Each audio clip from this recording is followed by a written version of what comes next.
Orang yang per kapita gitu, yang konsumsi kopi di Indo lumayan rendah. Brazil is the biggest coffee producer in the world. Domestic consumption and their exports to hampir sama. Same thing in Vietnam. Vietnam has now overtaken us as the third largest producing country. Kita dulu nomor 3, sekarang kita keempat. Wow, Vietnam size-nya nggak ada apa-apanya sama Indo. One of the biggest reason is a lot of the myths, right? Kayak lambung. Okay. Atau asam urat, atau coffee is not good for you, make my teeth black, right? Yeah. But actually, like consuming coffee is very healthy for you. There's a lot of added health benefits. Eventually, it became so popular that people started to take advantage of it, which then led to animal cruelty. Once animal cruelty udah expose, mungkin orang Jepang sekarang masih beli, they don't really care. But orang bule-bule sih udah, no, hell no, that's not cool, bro. Yeah. Right? No,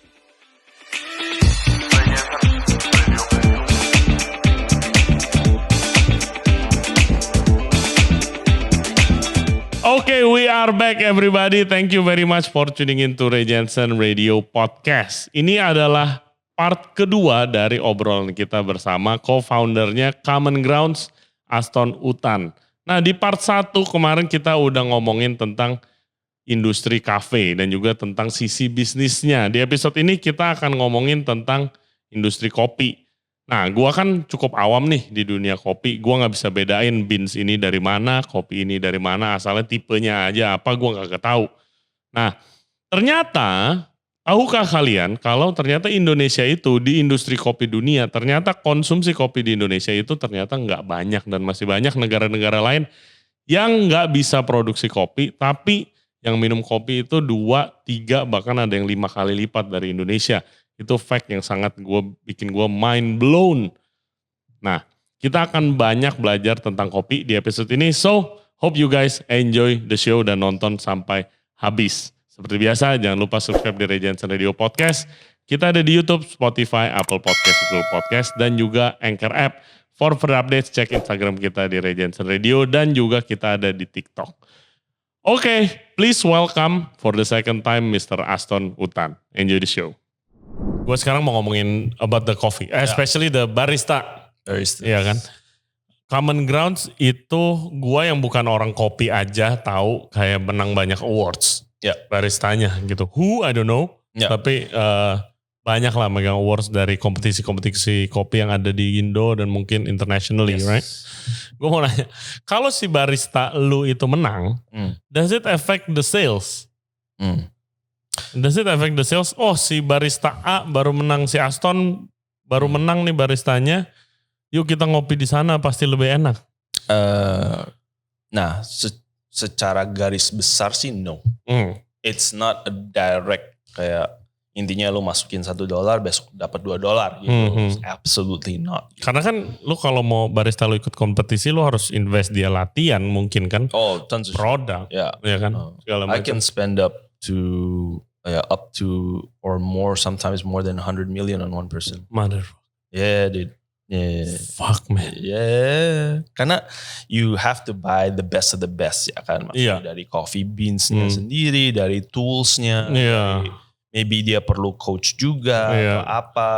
Coach. And then belum kayak biaya akomodasi dia keluar ya kan. Kayak dia traveling kayak yang biayain siapa gitu. Mungkin terbang by association kan from the non-profit. Tapi ya sisanya per diemnya, makannya, apanya gitu. Ya kan itu kan ya butuh duit gitu. Apalagi kayak lu ke Eropa atau ke Amerika kan mahal. Why do you do it? So for us, I get this question all the time. But it's a great question because a lot of people think that I do it because so I can be a fucker and tell people that our barista won. Like that's our thing. But actually, we stumbled into competition in the very beginning, even before Common Grounds.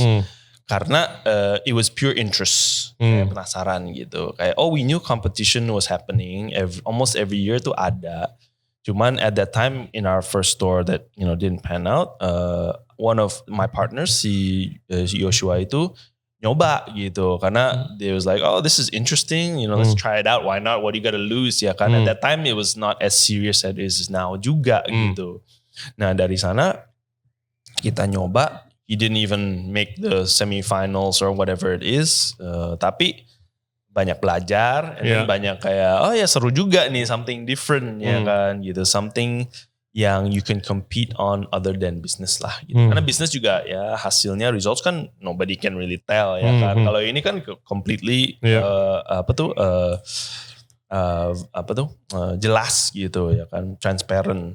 Nah dari sana si partner gue tuh jadi penasaran gitu, how come I didn't do well ya kan. And then the next year we had another barista who came to join us, and emang dia punya skill di particular competition latte art tuh lumayan bagus. Kita masukin dong in the competition biar ya sebenarnya as like an employee benefit lah. Gitu. It's more like, you know what I mean? It's like, oh ya udah lu kerja di sini, oke, gue support deh. Ya, gitu. Lu dapat kesempatan kompetisi. Yeah, which is normal lah ya kan. You bartenders, you have chefs tuh pasti ada kompetisi juga. You mau support biar ya it's like educational juga gitu. Betul. Kayak lu training mereka atau lu mau invite somebody to train them to improve their skill, blah blah blah. Tuh kan it's normal I think in F&B. So for us that was the coffee side gitu. Oh ikut kompetisi gitu. Jadi ikut kompetisi. Nah at that time which was unexpected dia menang. Gitu, and ya di coach sama my partner Yanto, tapi kita sama sekali nggak ada ekspektasi gitu, menang gitu, menang terus baru this whole new world opened up to us karena the champion of that tournament tuh dikirim internasional representing Indonesia, kayak Olimpiknya Kopi lah, tiap tahun ada gitu. Jadi di sana we had a whole new experience, opening eyes. Apalagi waktu itu di Melbourne jadi kelihatan benar-benar brunch culture. Sebenarnya kita we never been there before gitu. That's where we got inspired to do all these other things juga gitu.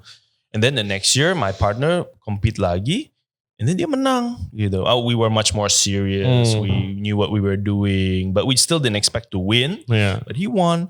Nah mulai dari sana man. Jadi dari sana kayak ternyata we put a lot of time and effort into this, even though it's not something that we thought we were going to do before. Tapi it seems like we got this type of fighting spirit gitu. Karena ya truth be told ya emang gua sama partners gua we hate to lose. We are sore losers. That's a good attitude. We do not like losing, so we set ourselves a certain standard gitu, and in business as well, but also in competition, it translates to that lah gitu. Intinya like you want to leave it out there, you leave it all out there gitu. Lu jangan setengah-setengah.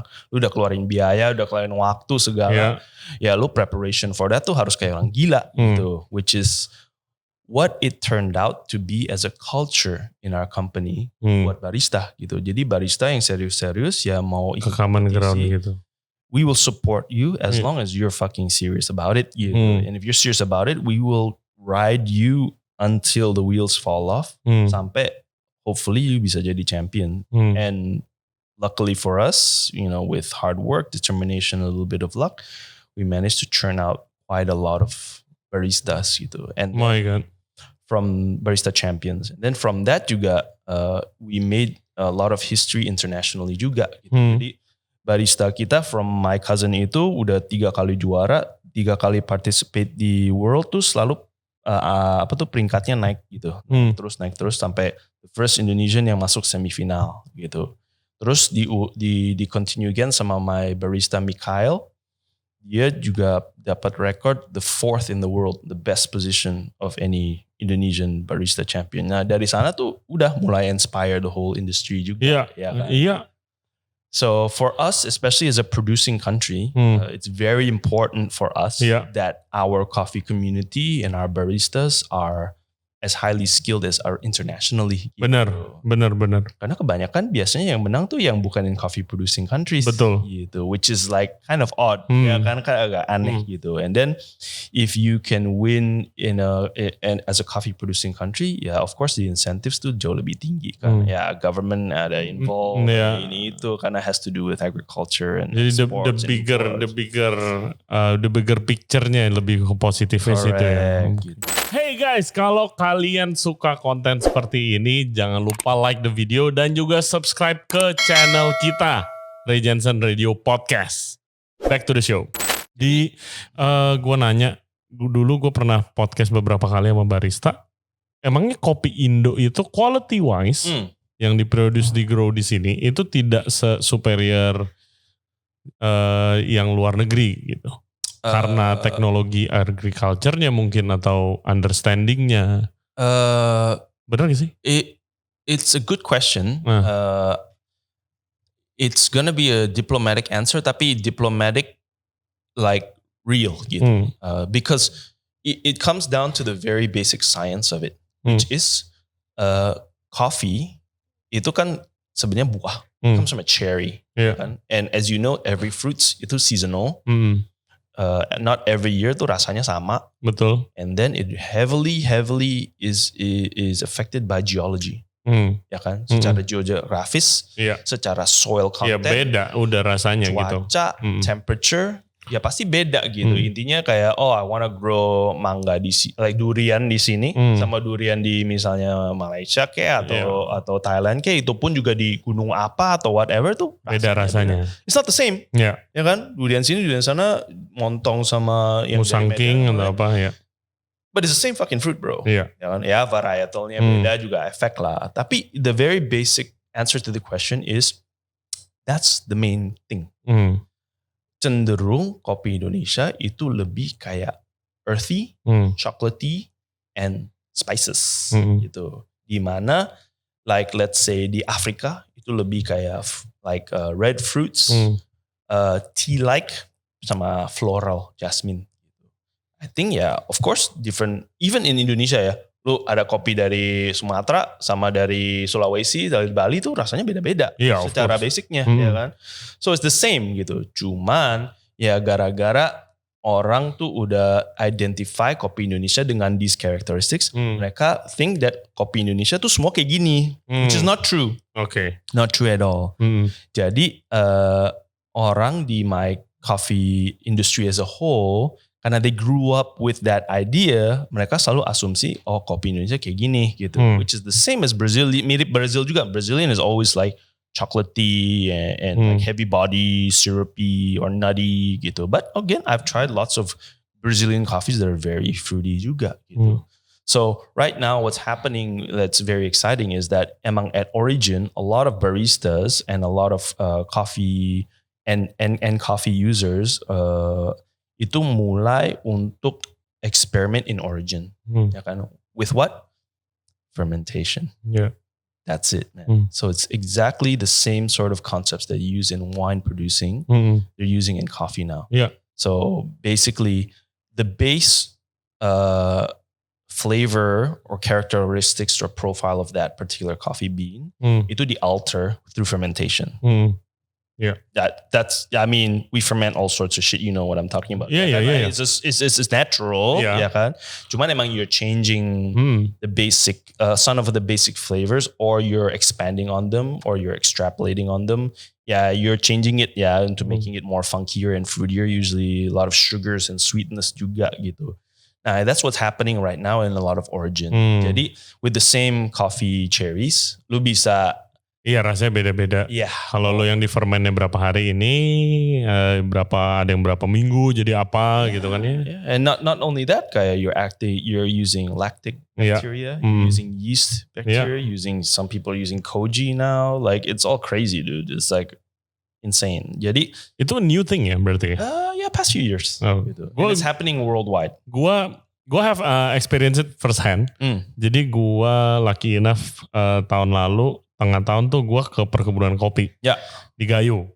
Jadi awesome experience, man. Gue do podcast di tengah-tengah kebun kopi, di gubuknya ambil goreng ikan gitu, awesome. Terus ya gue belajar kopi. Gue tinggal di village itu 3 days. Gue tinggal di situ. Kayak on top of the mountains. Kayak everybody in that village itu do coffee. Ada yang punya kebun, ada yang tukang kebun, ada yang tugasnya cuma jemur doang, ada yang tugasnya fermentasi itu gitu. Gue dijelasin tuh itu. Dan what I realize juga, pertama the effort buat sebuah secangkir kopi itu gila banget, man. It's backbreaking. My God. Terus kayak dia baru recently the last couple of years itu grow. Jadi dia bisa afford mobil. Sebelumnya jalan kaki ke kebun. Ya. Oh my God. Dan terus abis itu dia cerita this interesting thing buat gue. Kayak dia bilang, gue nanya, lu begini secapek ini, ya kan? Dia lagi eksperimen growing apa Panama Geisha lah apa gitu segala macam, yang kopi-kopi lebih mahal kan. Terus nyampe di gua punya cangkir gitu harganya 18.000 gitu atau 30.000, bahkan ada yang 5.000 juga ada, gitu kan? Emangnya lu sebegitu kualitinya cuma sebegitu doang, nggak bisa dihargain lebih mahal gitu? Gue nanya ya, karena gue nggak tahu kan gitu kan. Terus dia cerita sama gue, ya lu kalau lihatnya di Jakarta sama Bali gitu, dia bilang Jawa sama Bali Jakarta main customernya di situ dia bilang. Banyak tuh gue dikontekin kayak kafe-kafe owner, kafe-kafe keren di Jakarta tuh. Saya mau yang kualitinya kayak begini, yang mau difermentasinya pakai ini, pakai ini, pakai ini. Bisa gue ngelakuin, dia bilang. Tapi begitu gue kasih lihat harganya, kagak mau dibeli bro, dia bilang gitu. Jadi masih seperti banyak hal yang produce di Indonesia, like contohnya itu seafood. Seafood Indonesia itu negara kepulauan, gak make sense kalau ikannya low quality kayak begini semua gitu. That's what my first thought begitu balik dari Prancis. Tapi ternyata ya rada mirip gitu loh. The nicest stuff itu diekspor. Pasti. Kenapa? Karena the demand belum that high. Ya kan, yang mau bayar kopi dengan harga premium itu belum sebanyak itu gitu kan. Pertanyaan gua, apakah itu will change in the future? Hopefully. Absolutely. Okay. So, that is one thing, right? What you're talking about is consumer purchasing power locally. Ya kan? Itu emang sesuatu yang udah berubah karena more and more cafes like mine and others like my friends, mereka tuh willing to educate. Kan education is quite lumayan taxing juga kan. Maksudnya kayak lu untuk educate the market. Oh my God. Ya, you mau educate your market kan ya it's not a small effort gitu. No. Yeah. Especially emotionally. Exactly ya kan. Especially orang yang nggak mau denger, nggak mau ngerti or whatever, you have to deal with that juga. And then the way that you communicate itu kan sangat penting nih ya kan. Nah itu mungkin karena the spirit of the coffee industry di sini everywhere around the world is quite open gitu ya kan. Jadi kita lumayan working together lah gitu as an industry. Jadi kita emang very open, coffee trade show and everything kita lumayan satu industri tuh lumayan tight gitu ya kayak we're doing this together gitu. Ya ada aja sih yang bikin masalah lah, you know. Gua have some barista friend, that's what I notice sih. Kayak really solid. Solid itu. Kayak we are one gitu kan. We have one common goal gitu kan. I have a lot of frenemies. Yeah, exactly. Tapi it's fine. You know, I compete against them gitu. But I know we're both doing the things that is going to help our industry together. Gitu. Karena at the end of the day, the backbone of our industry itu petani, ya kan? Which is we have a lot of. Jadi we have a good reason to. It's like agak merasa kayak ada social benefitnya, social justice-nya gitu, which we owe it to our farmers ya kan, who are very poor, the majority, and back-breaking jobs gitu. Jadi the story is there gitu. Jadi buat gue tuh educating the customer is our role ya kan, and we've done a good job of it because our industry is quite like I said tight ya kan, very good gitu in terms of nggak cutting throat, nggak slashing prices, itu kan yang bikin hancur semua kan. Nah dari sana orang slowly but surely, especially the younger generation, beginning to understand. Ya kan? Just like yourself, you're not a coffee person, you don't drink that much coffee, but now you know, right? For many other reasons, you have barista friends or you've been in the farm, whatever. Exactly. You know, you can tell. You can tell that, this one's not good, this one's okay, this one's better, right? You know, at least you don't need to taste like exactly what's in there. You're not like a sommelier coffee, tapi you know gitu. Just like wine, ada yang I don't like and there's ones that I like, right? So that has helped a lot in terms of education. Cuman actually that's one problem, and I think in my opinion too, that's a smaller problem compared to the next problem. So the biggest problem actually is kita punya domestic consumption of coffee itu lumayan rendah. No way. Yes. Orang yang per kapita gitu, yang konsumsi kopi di Indo lumayan rendah. Wow. Yes. Compared to other coffee producing countries. Hmm. So Brazil is the biggest coffee producer in the world. It Yeah. has been for years. It's fucking huge, right? Brazil. Yes. But if I'm not mistaken, their domestic consumption and their exports tuh hampir sama, hampir mirip. Okay. You understand where I'm going? Same thing in Vietnam. Vietnam has now overtaken us as the third largest producing country. Kita dulu nomor 3, sekarang kita keempat. Wow, Vietnam size-nya nggak ada apa-apanya sama Indo. Iya, tapi producing, ya. Yeah. But as a consuming their own product juga tinggi. Iya ya, gue remember going to Vietnam, malamnya ngopi. Iya. Ya kan?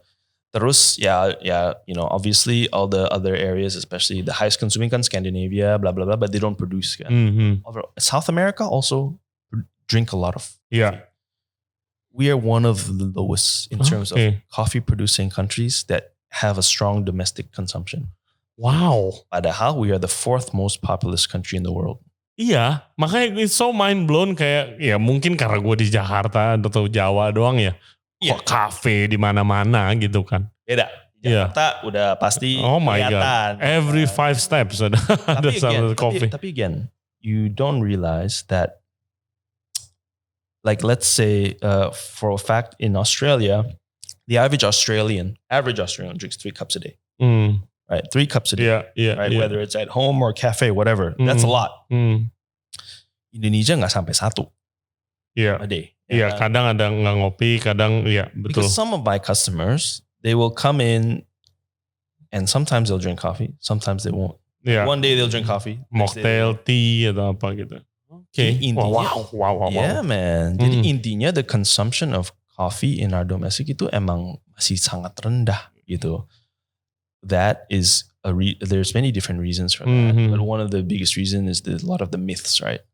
Kayak lambung, atau asam urat, atau coffee is not good for you, make my teeth black, right? But actually, like consuming coffee is very healthy for you. There's a lot of added health benefits. Gua bilang begitu, gua not a huge coffee drinker sama yang itu prosesor kopi yang gua tinggal rumahnya. Dia bilang, kenapa? Lambung. Iya, gua kadang-kadang suka kembung. Dia bilang kayak itu, terus dia kasih tahu lah, itu kebanyakan gara-gara ya emang di treat roastingnya apa segala macam nggak bener gitu kan, makanya itu nggak ada hubungannya sama kopi bagus apa enggak, karena ya lu siapapun yang minum itu lambungnya pasti gassy karena di roastingnya nggak bener atau apa gitu lah. Or intinya ya emang a lot of people have a sensitive stomach line juga, bisa juga. But I always recommend people ya campur susu cappuccino, you're good. Lu makan something in before, you're good. Gitu. Itu seharusnya no problem. Tapi orang udah belum apa-apa udah kayak I don't want to experience that kind of pain again, ya kan? Kayak udah takut. With this banyak banget cafe yang selalu open up tiap hari dan ada beberapa brand yang kayak open puluhan store tiap bulan gitu.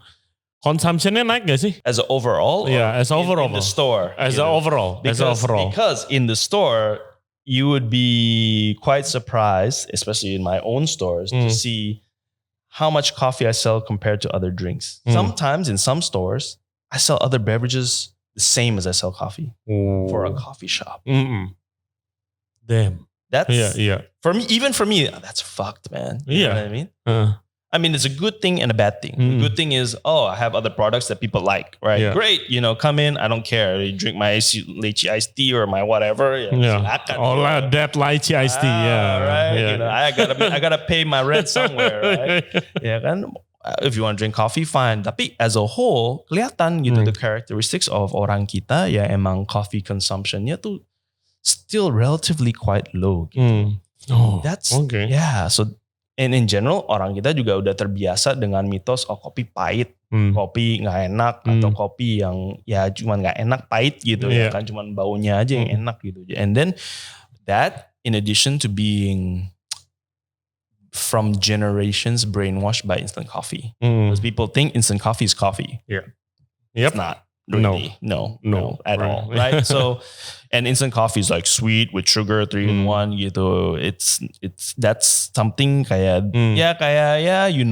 mirip-mirip kayak instant noodle lah. Yeah, kan? exactly. You dari kecil udah makan, udah terbiasa, and there's a certain feeling you have with that nostalgic yang generally positive. But for coffee, it's not positive. Yeah. That's the problem gitu. Jadi dari paradigmnya aja udah negatif gitu. Jadi orang udah agak males gitu. Wow, you learn something new every day.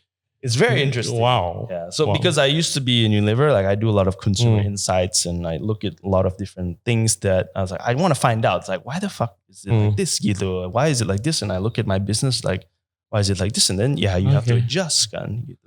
Jadi buat gue tuh, that's the bad part. The good part is it's growing.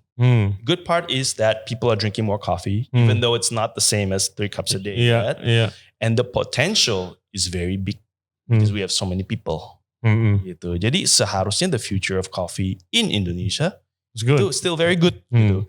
It's just the question is what is the speed of transformation gitu. Ya gue jadi inget ada teman kita dulu pernah ke podcast, punya coffee shop di US.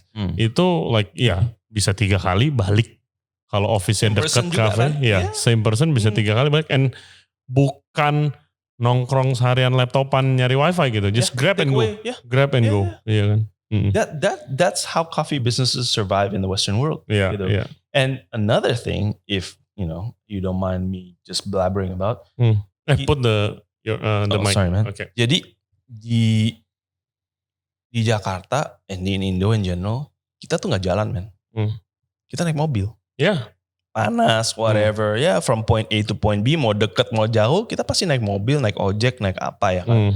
Jalan kaki tuh, satu gak ada trotoar, trotoarnya fucked up atau apa, atau you're afraid lu mau dicopet, whatever. Ya, reasonnya banyak lah. Intinya we do not walk gitu. Most developed countries itu pasti jalan. Yeah. Ya, even developed countries kayak di Asia, kayak Korea, kayak Jepang, itu jalan kaki man. Ya kan? Yeah. Jadi either jalan kaki atau naik public transportation yang udah bagus. Ya Singapura juga mau panas pun orang pada jalan di sana most of the time ya kan. Nah, that habit of walking to work or wherever you need to go and back home itu sangat amat bantu untuk takeaway sales coffee shops. Betul. And that's why there's a lot of neighborhood coffee shop kan? Or even in the CBD itu banyak central business district. Karena ya on the way to work you can grab a coffee. Ya kan? Kayak you need a coffee or it's nice to have a coffee especially if it's cold, whatever. You have a coffee gitu. Then you get to work, you start your work, you go to lunch. You go to lunch and then after lunch, you get a coffee again. Betul. Eat somewhere nearby and then you get a coffee. Iya, di luar tuh ada budaya habis makan ngopi dulu ya kan. Or take away lah paling gampang. At least kayak habis makan gue berat, gue need something to biar gue bisa kerja lagi kan. And then sometimes ada meeting atau apa, or let's grab a coffee, or people grab coffee and have a cigarette, whatever it is. Itu juga informal meeting tuh banyak. Business district aja yang lebih casual mereka ke coffee shop, nggak mungkin ke bar dong. It's after office kan. But during office they'll have coffee man. Nah itu tuh budaya yang kita nggak pernah akan punya. That's why di sini coffee shops tuh takeaway tuh dikit banget gitu. Only recently because of online platforms and very very cheap prices itu mulai banyak takeaway, promo kayak apa kayak ya kan. But other than that, the natural organic way of coffee business for cafes itu nggak ada di sini. Makanya don't do too many takeaway sales. Ya kan, only for people yang emang tinggal kerja around that area gitu. Jadi kita di sini emang harus provide ambience. And food and apa gitu kan. Karena that business model here will not survive. We just won't pump out enough coffees. It's just that's what it is. And if you don't pump out enough coffees, you're not selling anything else. Ya cash flow lu berapa? Simple. Nah guys, itu dia. Oh man, itu mind blowing fact sih buat gue. Next one, gue selalu penasaran. Always want to ask this question to a coffee person. What happened? Apa yang terjadi sama kopi luwak? Dulu sempat ngetren di tahun 2010-an. Gue inget banget kopi luwak. Terus bahkan ada tempat yang namanya kopi luwak. Jual kopi bisa 200 ribu, 100 ribu. Dan ada aja yang beli. Gitu. Terus abis itu it's gone now. Sekarang kalau ada kopi luwak kayak malah dipertanyakan, woi asli gak apa beneran atau banyak yang kopi luwak di kandang whatever gitu. Yeah. What happened? Bukannya itu bisa jadi ciri khas Indo banget sebenarnya gitu. Again, personally not something I'd be proud of coming from our country, like cat shit coffee, right? Yeah. That's not something I want our country to be known for. Tapi ya at that time memang sempat jadi fenomena gara-gara media, gara-gara emang it's a supply demand issue kan.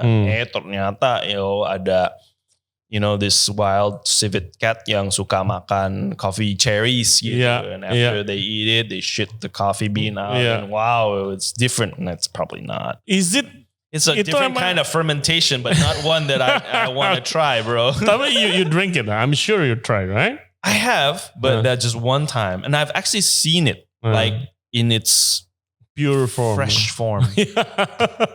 It literally like on a shit, like coffee beans on a shit gitu. And I was like, fuck, I'm never drinking that again. Gitu. Tapi ya itu jadi dibikin heboh, terus ada story-nya, ya kan? Ada story-nya. Jadi itu menarik. Cuma kayak it's a little bit organic tapi gimmick gitu. Pretty much. Taste wise, is it superior? Enggak, gue bener-bener nggak tahu gue. No. Bahkan gue sampai dengar, kalau di Indonesia punya luwak coffee, di Thailand punya Eleven coffee. Yeah, no, that's fucking crazy. I was like, when I saw that, I was like, Jesus. Okay. Right. No. Is it the taste superior kayak from your itu? No. Ada gak temen lu yang orang kopi yang kayak emang itu? No. Okay. Because literally itu kayak, it's a perfect example of people yang selalu ada satu pandangan dengan kopi. Kayak misalnya, apple gitu. I know apple's gonna be red, sweet, juicy, kind of starchy, ya kan gitu. Tapi not all apples are like that, ya kan? Yeah, no. Apples from Japan, different kinds, different colors, different sizes, and they all have different taste profile. Yeah. Same thing with coffee. But what people know about coffee is that, it's bitter, it's dark, you wake up, right? Gitu, but it tastes like shit, gitu, dark, right? So when people get introduced to a different view of coffee, then they get excited actually. So luwak came before specialty. Yeah. So people were excited. Like, this tastes different. Well, yeah, I guess so. If you ferment it that way, it does taste different. But it is not number one, it's not, I'm pretty sure there's some health hygiene things that you don't want to know about that. Exactly. Yeah, that's number one. And number two juga, eventually it became so popular that people started to take advantage of it, right? Which then led to animal cruelty. Ya udah habis itu selesai. Once animal cruelty udah expose, ya negara-negara bule mana mau, ya kan? Yang beli juga bule. Mungkin orang Jepang sekarang masih beli, they don't really care. But orang bule-bule sih udah, no, hell no, that's not cool, bro. Right? No, that's dead. Okay. Next question, gue dengar dari mana gue lupa, ada like a new species, a variety of coffee called coffee Gunung Puntang. Have you heard? I've heard.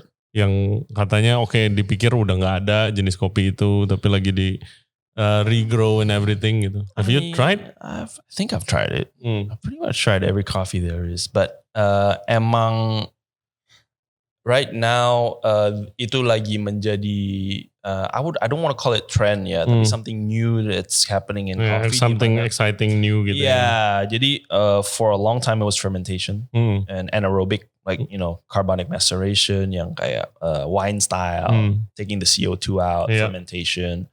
And then now it's about finding and trying different kinds of coffee species that you generally don't drink. Jadi secara umum there's only 2 coffee strains yang orang tuh consume, right?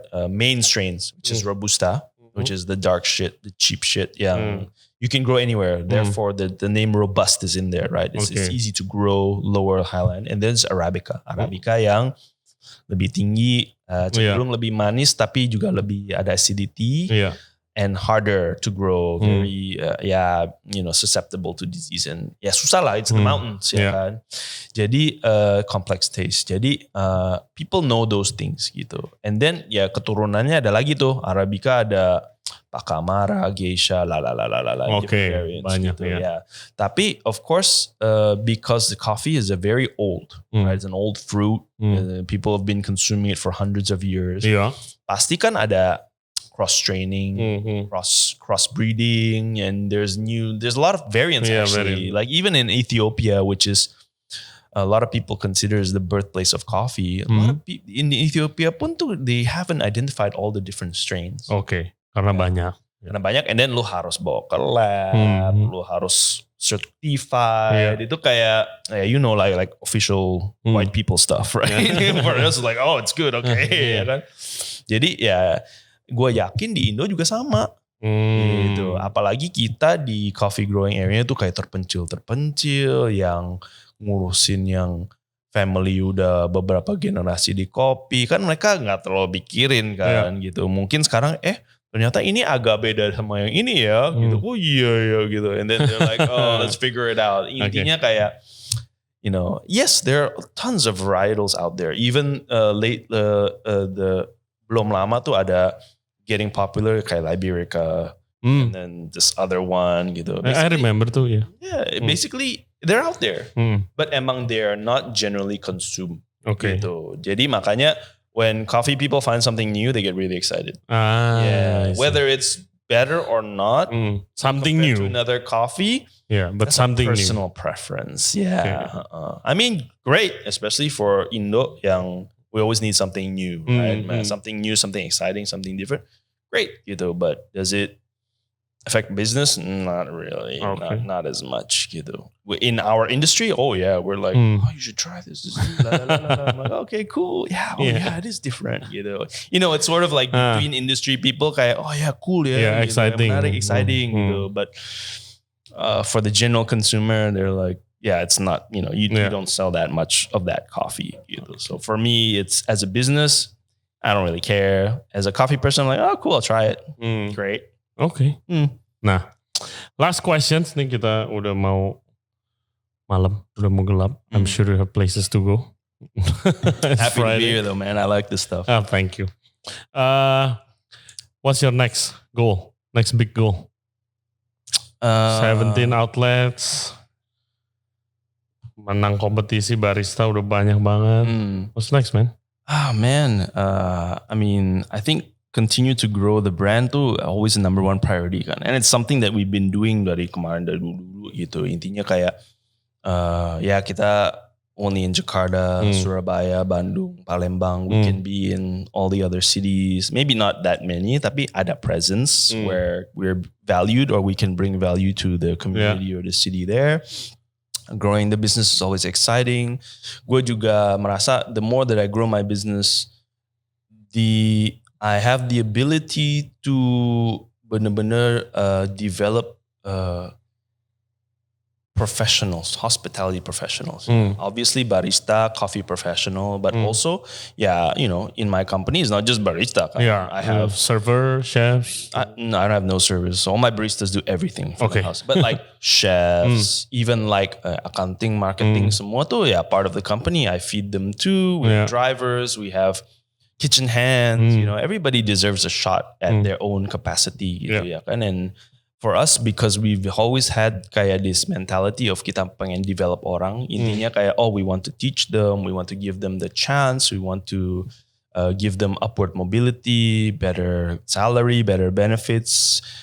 I want to see people yang they can buy their own house one day or their own car because of working with us. Gitu. Nah, menurut gue tuh penting banget because that's a very big indicator of our business, but also we're doing something like the right way. Exactly. Yeah. Jadi buat gue tuh that's always been the goal, but that's a very long-term goal. Gitu. My short-term goals, let's say a year, 2-3 years, is continue to develop different coffee products. Gitu. Maksudnya we have stores and we continue to open stores to get our brand awareness out, to get people familiar about us. Tapi we actually have a lot of things going on, behind the curtain with our roastery and things like that. We develop new products yang can fulfill different needs it's still coffee focused lah gitu. Okay. And buat gua sih, again, the mission of converting people to drink coffee or just more coffee itu is like never ending gitu. Jadi gimana gua sebagai business owner, sebagai marketer, sebagai brand developer itu bisa continue to make connections with everyday life or lifestyle with coffee Gitu. Itu buat gue tuh penting because we gotta normalize drinking coffee. Like drinking coffee is like a part of life for most people, but not enough, for our industry and our even our farmers to be sustainable menurut gue. Nah, that's something that I continue to do with our brand, and it's like never ending work in a way. Tapi it's always challenging, and the challenges is what gets me up every day. Yeah, that one makes it fun, right? Yeah. Sometimes. Yeah. And When you look back gitu. Biasanya when you look back. Yeah. Kita kan kalau we moan, like, oh fuck. Bitch. Bitch and moan. Tapi when we look back, it's, that's what keep what we do, right? Yeah, absolutely. Okay. Thanks a lot, by the way. Hey, I learned so much. No, man. I was looking forward to this since last year, so I'm really happy to be here. And emang I wanted to spend a lot of time to talk to you and to discuss back and forth. No, it was fantastic. Thank you banget. I'm sure ada banyak yang bisa ngambil inspirasi dari our conversation. Absolutely. Right, and much success for the future. Likewise, Common man. Grounds, man. Likewise, thank you. Oke, guys, thank you banget buat yang udah nonton dan yang udah dengerin podcast kita sama Aston dari Common Grounds. Please visit, datang main ke kafenya, makan brunchnya, drink more coffee. Targetnya 1 orang 3 ya, jangan lupa. And jangan lupa subscribe di Janson Radio Podcast. Seperti biasa ada di YouTube, Spotify, Apple Podcast, Google Podcast, Anchor App, ada di Noise, all your favorite podcast platform. Juga ada di Instagram for further updates dan TikTok. As always, we'll see you next time. Stay safe, stay healthy. Bye-bye. Bye.